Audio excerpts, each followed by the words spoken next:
এলজির আজ এই side by সাইডে ফুল ডেমো অ্যান্ড ফিচার সম্বন্ধে আজকে ভিডিওর মধ্যে আমরা দেখাবো। এবং যারা সাইড বাই সাইড কিনবেন ভাবছেন বা এলজির এই সাইড বাই সাইড মডেলটা কিনে ফেলেছেন, তাদের জন্য কিছু টিপস আমি শেয়ার করব ভিডিওর লাস্টে। তাই ভিডিওটি প্রথম থেকে লাস্ট পর্যন্ত দেখুন।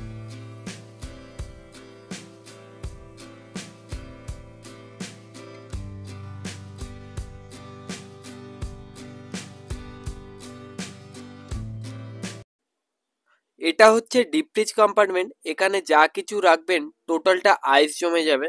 নিচে যে দুটো বক্স দেখতে পাচ্ছেন, এখানে আপনারা মাছ মাংস স্টোর করতে পারেন। এটা হচ্ছে আইস সিস্টেম। আইস মেকারটা হচ্ছে এটাই ওপরেই দেওয়া রয়েছে, যেটা সামনের দিক দিয়ে আইস বার করে আপনারা ইউজ করতে পারেন।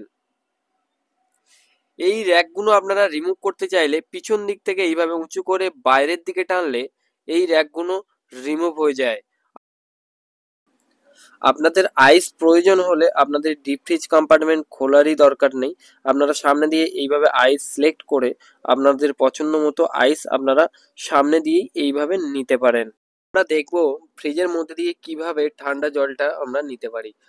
আগে ওয়াটারটাকে সিলেক্ট করে নিতে হবে। মিডিলে যে পয়েন্টটা রয়েছে এটা আগে ওয়াটার সিলেক্ট করে নিলাম।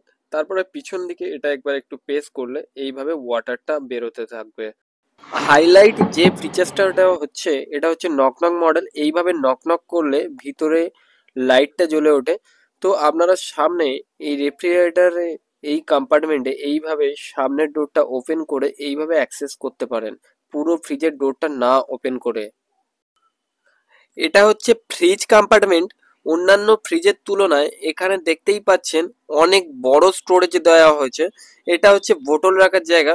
এই র্যাকগুলোতে আপনারা ফ্রিজ কম্পার্টমেন্টের প্লাস টেম্পারেচারে যা খুশি রাখতে পারেন। এখানে হচ্ছে আপনারা সবজি ফল এই দুটো কম্পার্টমেন্টে রাখতে পারেন। এই যে ওয়াটারটা দেখতে পাচ্ছেন, এটা হচ্ছে ম্যাক্সিমাম 4 লিটার পর্যন্ত আপনারা ওয়াটার স্টোরেজ করতে পারেন। এই জলটাই আপনাদের আইস মেকারে গিয়ে আইস জমছে এবং এই জলটাই আপনারা সামনে দিয়ে পাচ্ছেন। আর জলটা পুরোপুরি এইভাবে টানলে রিমুভ হয়ে যায়। জলটা ভরার পরে এইভাবে পিছন দিকে পুশ করে দিলে অটোমেটিক এটা লক হয়ে যায়। টেম্পারেচার আমরা কিভাবে চেঞ্জ করব এটা এবারে দেখব। ফ্রিজ কম্পার্টমেন্টে টেম্পারেচার চেঞ্জ করতে হলে ফ্রিজ বাটনটা একবার করে এইভাবে প্রেস করলে টেম্পারেচারটা চেঞ্জ হতে থাকবে।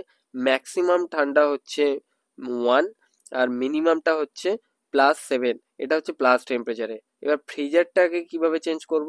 ফ্রিজার বাটনটা নর্মালি প্রেস করলে ডিপ ফ্রিজের কম্পার্টমেন্টে টেম্পারেচার চেঞ্জ হতে থাকবে। ম্যাক্সিমাম ঠান্ডা হচ্ছে -23, মিনিমামটা হচ্ছে -15।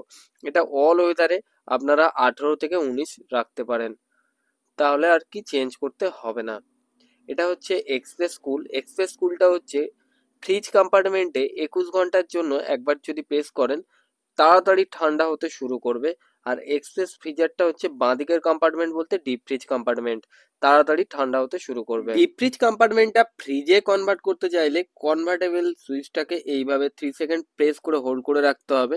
কনভার্টেবল পাশে যে লাইটটা জ্বলে উঠলো মানে এখন কনভার্ট হয়ে গেল। দুটো টেম্পারেচার দেখুন এখন প্লাস হয়ে গেছে। ফের ডিঅ্যাক্টিভেট করতে চাইলে এটাকে 3 সেকেন্ড ফের হোল্ড করার পরে এটা ক্যান্সেল হয়ে যাবে।